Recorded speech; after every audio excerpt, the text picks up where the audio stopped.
ഒരു ദിവസം സ്വാമിജിയും അദ്ദേഹത്തിന്റെ ശിഷ്യന്മാരും കൂടി കാട്ടിന്റെ നടുവിലൂടെ ഒരു അരുവി മുറിച്ച് കടക്കാൻ ശ്രമിക്കുകയായിരുന്നു. നോക്കിയപ്പോൾ വെള്ളത്തിനകത്ത് ഒരു കരിന്തേള്, വലിയ തേളാണ്, അത് വെള്ളത്തിൽ കിടന്ന് കൈകാലിട്ടടിക്കുന്നു. രക്ഷപ്പെടാൻ പറ്റില്ല, ജീവൻ പോകുന്ന ഒരു സിറ്റുവേഷനാണ്. സ്വാമിജി ആ തേളിനെ കൈകൊണ്ടെടുത്ത് കരയിലേക്ക് വെക്കാനായിട്ട് ശ്രമിച്ചു. തേളിനെ പിടിച്ചതും തേൾ അദ്ദേഹത്തിന്റെ കയ്യിൽ ആഞ്ഞുകുത്തി. വേദന സഹിക്കാതെ സ്വാമിജി വിളിച്ചുപോയി. അദ്ദേഹം തേളിനെ വെള്ളത്തിലേക്കിട്ട് കൈ നന്നായിട്ട് തടവി. വീണ്ടും ഒരു സെക്കൻഡ് കഴിഞ്ഞിട്ട് അതിനെ വീണ്ടും എടുക്കാനായിട്ട് ശ്രമിച്ചു. വീണ്ടും അദ്ദേഹത്തിന്റെ കയ്യിൽ തേള് ആഞ്ഞുകുത്തി.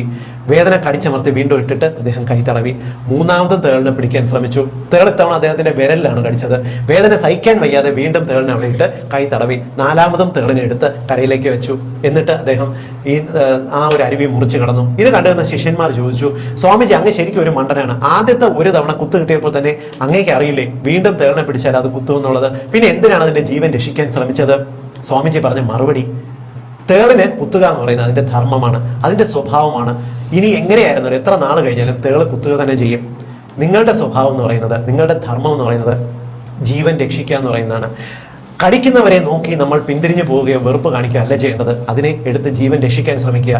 മനുഷ്യരുടെ സ്വഭാവം അങ്ങനെയാണ്. പലപ്പോഴും തനിക്ക് കേൾക്കുന്ന ബുദ്ധിമുട്ടുകൾ, തനിക്ക് കിട്ടുന്ന പാരവയ്പ്പുകൾ തരം കിട്ടുമ്പോൾ തിരിച്ചു കൊടുക്കാൻ ശ്രമിക്കും.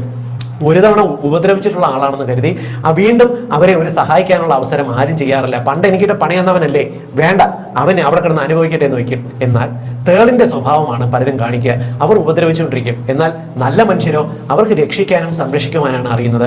തേളിന്റെ സ്വഭാവം ഒരിക്കലും നല്ല മനുഷ്യർ കാണിക്കില്ല. അതുകൊണ്ട് നിങ്ങൾ തേളാകരുത്, നല്ല മനുഷ്യരാകൂ. നിങ്ങളെ ഉപദ്രവിക്കുന്നവരോട് നിങ്ങൾ ക്ഷമിക്കാനായിട്ട് പഠിക്കൂ. എന്നിട്ട് നിങ്ങൾ എല്ലാവർക്കും നന്മ ചെയ്യാൻ ശ്രമിക്കൂ.